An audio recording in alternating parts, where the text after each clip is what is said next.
Well, there we go, that's the rod set up, ready for my first cast of the river season. It's been open a little while now, but I tend to give it a week or two before I come down, and that's what I've done. And yeah, I'm itching to get the rods out, so I'll do that now, and then I'll welcome you guys to the channel and tell you what we're up to today.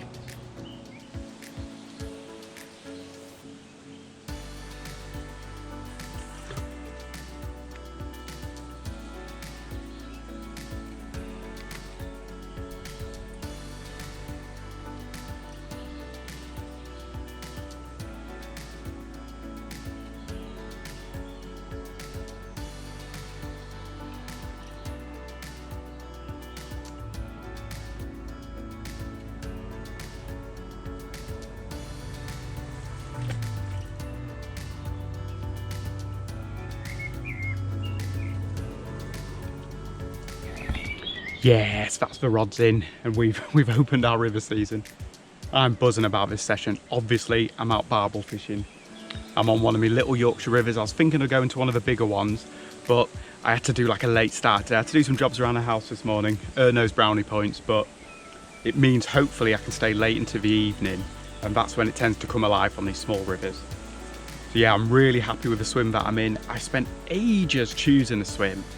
I know I'm just back in one you've seen me fish before, but I was actually looking in the other pegs for about an hour and a half. You can stand up high on the bank and look down, and although there's a bit of colour in the water, I didn't see a single fish. I could see the riverbed for most of the river, and yeah, no barbel, no chub. There was one swim I really fancied, had some nice cover, had some lovely beds of streamer weed and that, and I even said to myself, if I just see one chub go by, I'll set up here, but nothing.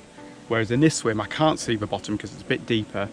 So the way I see it, if I haven't seen a fish in the swims, I can see them, then they're not worth fishing. Whereas this one, sure, I can't see them, but they might be there. I know they're not there, but they might be here. So yeah, I've set up in this swim. Welcome to the Dangoes Outdoors YouTube channel. Subscribe if you haven't already. Thank you for tuning in. And yeah, let's hope we open our account, open our river season with a nice big barbel. Or two, you know, not greedy.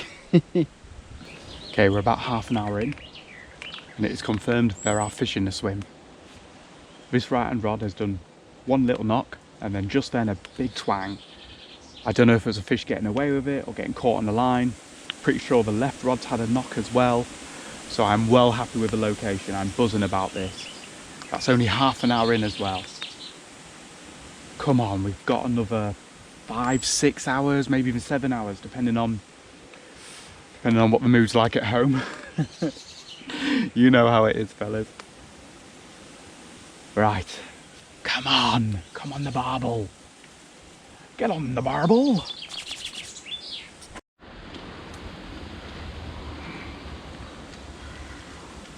Oh. We are. We're in. I think we're into a chub. But there I am going on about the downstream rod. Then the upstream rod starts going. What have we got here? Chub?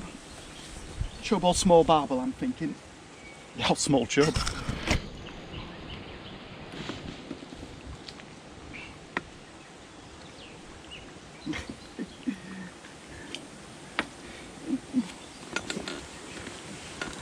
We've got it. We've got it. Come on. Oh. I am buzzing about that. So this rod has banged another time since I last spoke to you, but then this upstream rod's goes and we've got a small chub in the net. I'll just pull it up and show you, get the rod back out, because I'm wondering if there's barbel to be had. But a chub, man, we'll take it. We're off the mark. We've caught a fish. It is no blank. Okay, I've already taken the hook out. I'll just bring it up here. It's a very lively fish. Let me just see if I can pop it down there. I'll just grab it and show you. Unfortunately, I've netted half a forest with it, but here we go. There it is, a lovely chub. You can't say that's a chub look, can you? Let me see if I can hold it a bit more horizontally for you, because it is so active. That's awesome. We are off the mark, and considering if I'd seen a fish this size in one of the other swims, I was going to fish it. But we've already caught one in this one. Yeah, first cast on that rod anyway. That's cool, right. Let's get it back and hope that other rod twangs round with a barbel. Nice.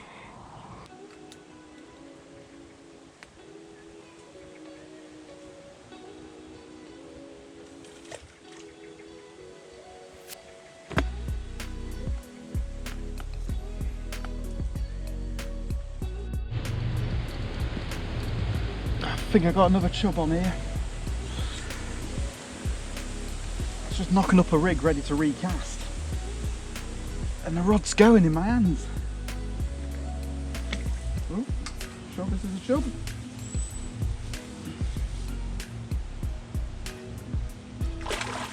I think we've got a small barbel. Yeah. Oh, come on, get in there.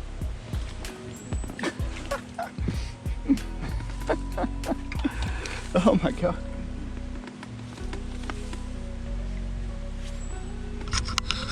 Oh, wow. Well, we've got our barbel. I was literally just knocking up a new hook link ready to recast this rod. Almost went to grab it and it just went. I was like, oh my god. So we've done it, we're off the mark. We've got our barbel. Oh, that's cool. Oh, nothing had happened for like 2 hours. There'd been a tractor going around in the field making loads of noise. And I think that really knocked it on the head because I had no bangs, no nothing. But as soon as the tractor went, started getting bangs again, redid this rod, and then that rod went. Wow. I'm buzzing. Right, let's take a look at this fish and then we've got a hook link ready to go back out. So yeah, won't be long till we're back in the water. Go, just manoeuvre that net underneath it just in case. There we go. Oh, get rid of that.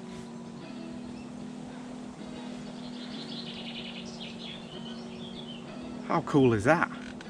On double boilie that I put out there thinking I'm going to let that sit.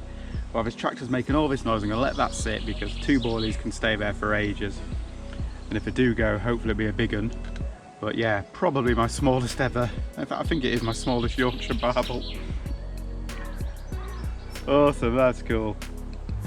We had a barbel and a chub today, so not bad on our first session back. Right, let's release it. Right then, yep. Go for it. Oh, waving goodbye. Nice. Well, since it's just caught me a fish, let me show you now the bait combination, or the sort of bait combination that I just caught that fish on. And then I'll put the rod out, and the rig that I've just taken off I'll show you, so then I can show you the rig in a bit more detail.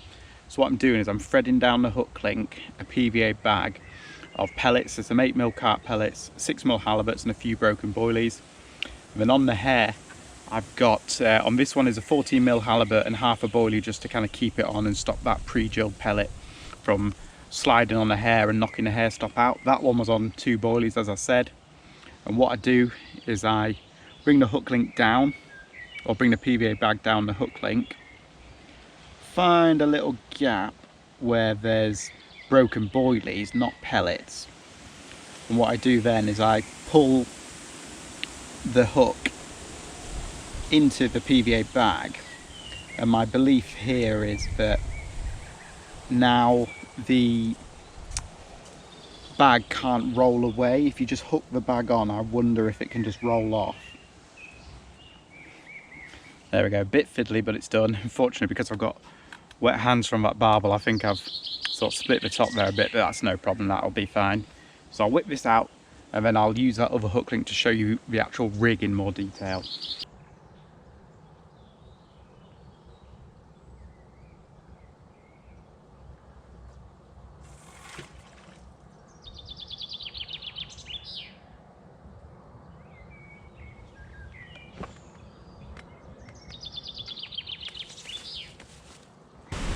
Okay, the rig.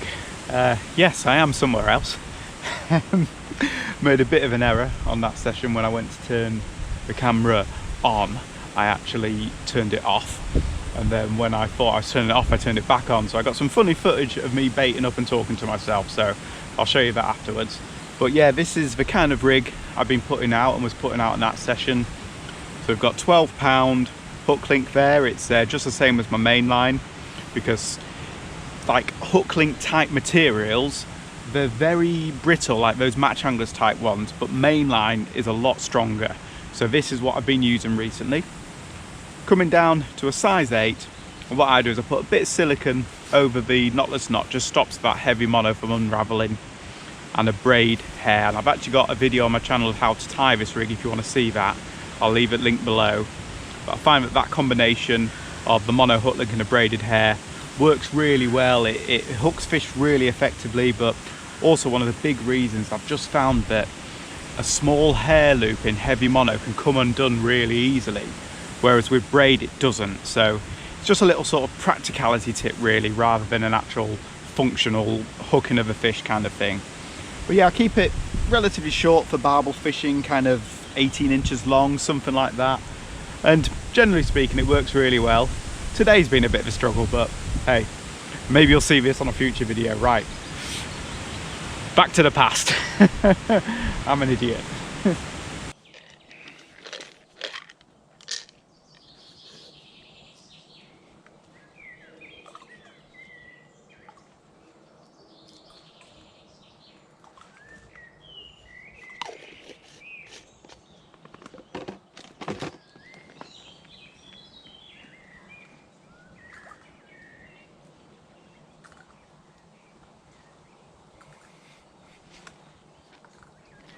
Get the bait fed, Danny boy. Get the bait fed. Well, while I'm giving away all my tips and tricks, you know, it's nothing new what I do, and there's probably more effective ways of fishing. I'm not here to say this is how you should do it. It's just what I like to do and what works for me. So this is what goes in my PVA bags. I tend to use a mixture of pellets, a couple of bigger ones. Let's put in a few 8mm carp pellets in the end there.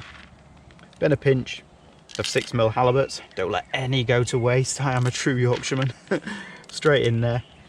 And then a couple of broken boilies. This time I've got the krill active, because that's what I'm using in my carp fishing at the moment. So I put a couple of them in. They go in the middle of the bag, because these are what I'm going to rest my hook up against when I pull the hook link through the PVA bag. I don't want the hook point sitting against a hard pellet where it will potentially get blunt on the cast or whatever. So yeah, a few more 6mm in, a few more 8mm. There we go.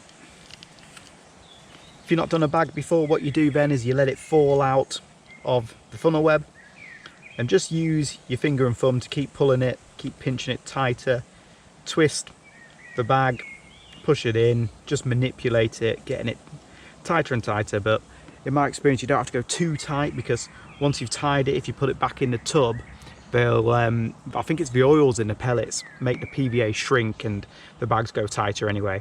So I pinch it there, throw a loop over it, pull it down, pinch the knot on top of the bag, there we go, then tie another one. If I wasn't talking to the camera, I would be holding that PVA so it wasn't on the floor, but the floor's perfectly dry. Tie your 2 knots, cut between them, and now you're ready to go for the next bag. And that's it. I think I'll do a couple more. I try not to tie up more than I need. I'll do a few before a session, because when I keep them in a tub in between sessions, they'll go rock hard, like the boilies will dry out, and then they've kind of lost a lot of their attraction, I think. So I'm just going to do a couple more and see where that leaves us. It's coming up on about 6:30 now, and the weather's really turned on a bit. It's got dark and moody and windy. Kind of looks like it's going to rain, although the forecast said it wasn't going to rain, so I'm hoping it doesn't, because I've not brought my brolly. But basically between now and darkness, which, you know, isn't until about 10, but from now onwards is really good time for a bite, especially from a barbel on a small river. So I'm going to redo both my rods, get some fresh rigs and baits out there, and then I'll set up a bite cam. I think I've remembered it.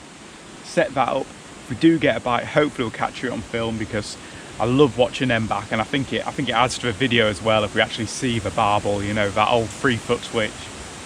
But yeah, we're still getting bites. You know, this rod did a big rattle. That rod keeps knocking every now and again. I think the small chub, but as it gets darker, as this weather picks up, I think it's better for a bite. Right, let's get that sorted now then. Now then.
Snap me up, Link. Oh no. Bollocks.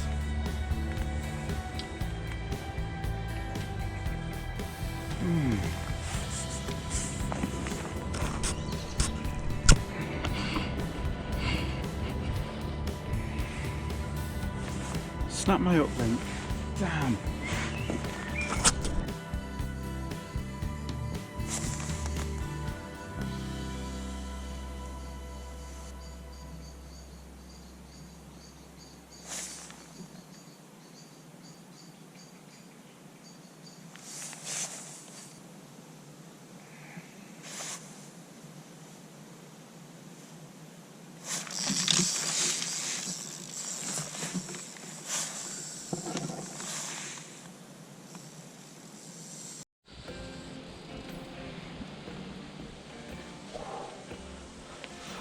Finally! Just gone 10. I've stayed way later than I thought I would. And finally we're into a barbel. There must be a barbel by that bite. I was just thinking to myself, give it another 10 minutes and I'll wind this rod in.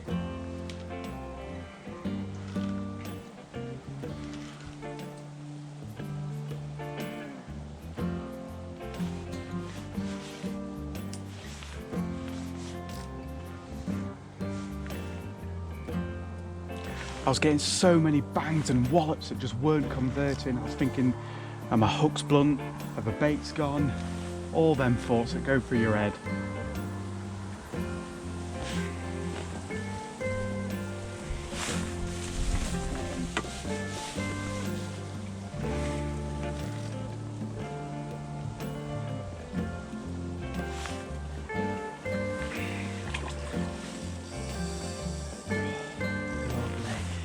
On.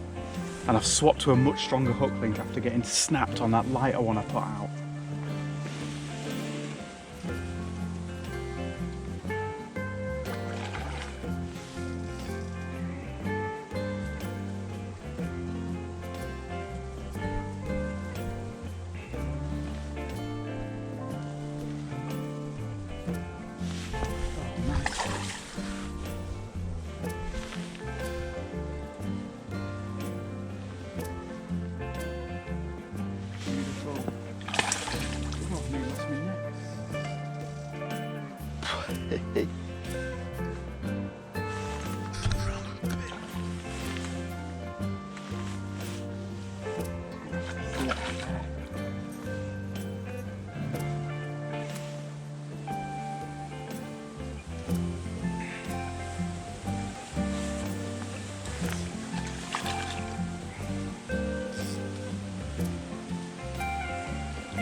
Yes, yes, yes, come on.